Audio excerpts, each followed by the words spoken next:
Today we're going to be unboxing the SX-E8. Let's get into it. Nice. Oh, first reveal. This is the first one to land in the United States.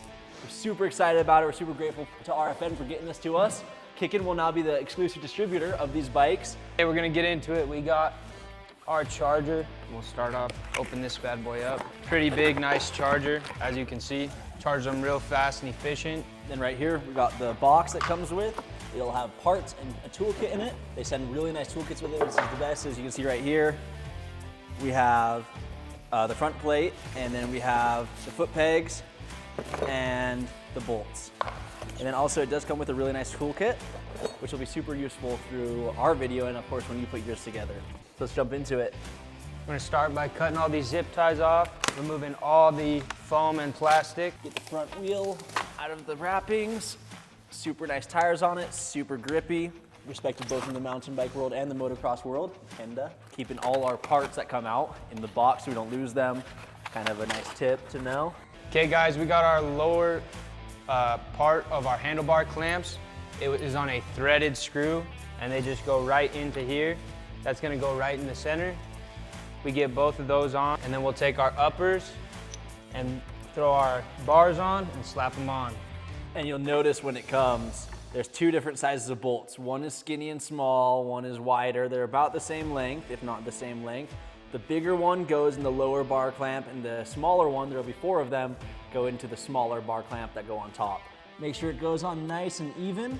We'll get those nice and tight, throw our bars on there. I like to step over the bike so that I can see and make sure that they're parallel. I also like my levers about parallel with the riding surface. That helps for not flaring your wrist or anything. That's my preference. You can angle them however you want.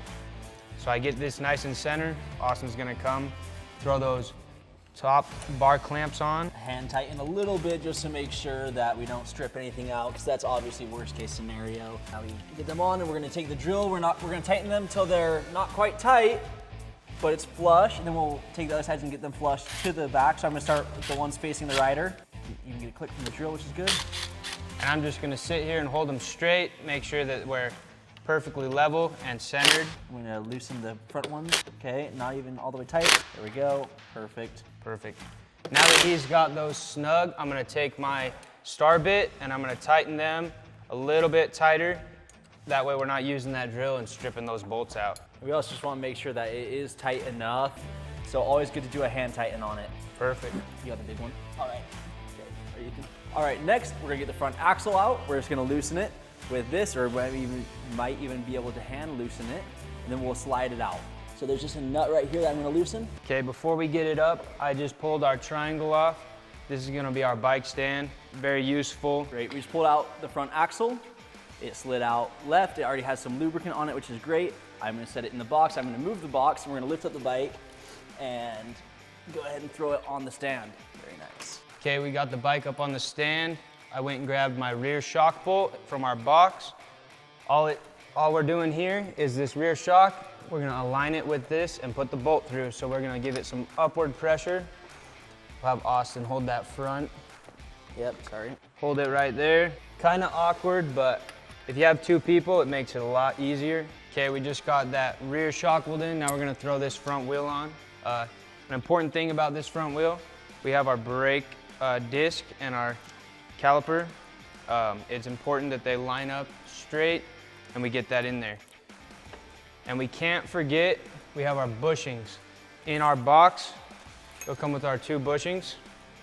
We're gonna throw them right against those bearings. That creates that proper gap and has our wheel rolling straight down the road. We'll slide that up, make sure that's nice and aligned.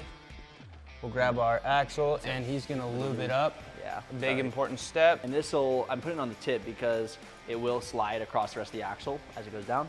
And while he gets that axle in, the importance of lubing that axle up, you can generate a lot of friction, a lot of dust can get in there. That prevents your bearings from going bad and your wheel from rolling smoothly and keeps a nice smooth ride. Okay, easy enough. I'm going to put this nut on. I'm not gonna tighten it though. We're just gonna put it on, and then we're gonna tighten down the screws on the right-hand side first. I'm showing you the screws right here. We're gonna tighten the screws down the right-hand side, and Mason's gonna walk us through that. Okay, so another important thing about this, you want to tighten the left side first. You want these to be straight so that wheel is rolling straight. Protect your fork seals and everything else. So we're gonna get those nice and tight, get them hand tight first, and then we'll get them tight with the wrench. I'm going to be putting the front brake on now. It is a 6 or a T30 to loosen the little bolts in the back, which we cannot see because the wheel's in the way. I should take them completely off. Slide the caliper on, nice and easy. Now I will put the brakes on, but I'm not gonna tighten them all the way because we will have to adjust it so that the brakes are not rubbing. Now he's got those brakes on. I'm gonna spin this wheel. He's gonna hit the brakes. And we're gonna do that a couple times, make sure that axle's aligned and our tire's moving straight. Now he's done that, we're gonna tighten up our clamps for that front axle, and everything should be straight and ready to go. Now we're gonna tighten down the front axle, get nice and snug. Wanna be safe, that's perfect. That is pretty dang good. Gonna tighten down the brakes very nicely. Okay, 1, 2, and that is really good. Okay.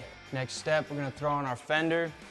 We have 4 bolts with a star key. We're gonna take those off and throw it on. And while he does that, I'm gonna be installing this brake line. Yeah, okay. Now we're gonna throw on the battery. There's 2 bolts, one down in here and one right here. Those are both super important to unscrew. I'm going to, Mason to bring the battery up to me. I'm gonna plug it in, okay? This little thing snapped down, very important. Now let's try it. I actually might need to unplug it. I'm gonna unplug it for a sec while we kind of slide it in. Very nice. Nice, okay. And then we're gonna screw these in, then I will plug the battery in. Very important we anchor in the battery. Obviously you don't want your battery rattling loose. Take our bolt, screw her in. Okay, go ahead. Get that upper one nice and snug. Okay, yeah, pretty good. Then we'll plug it in. And while he's doing that, we're gonna throw on our number plate.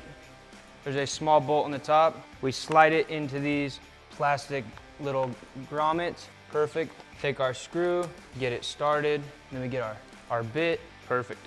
Okay, we're gonna throw these foot pegs on now. First things first, we have our spring, our pin, and then a little C part or C pin. We're gonna slide the spring over our foot peg. We're gonna set it in there. And then we're gonna slide our pin in, get it nice and aligned. You gotta push a little bit down to align them. Get that nice and straight. Slide it in. Then you're gonna take your little clip and slide it on. That's how you put the foot peg on. This is the RFN SX-E8. We're super excited about this bike, super high end. Go check it out at kickandbikes.com for all the specs and all the measurements, and they're available for pre-order now.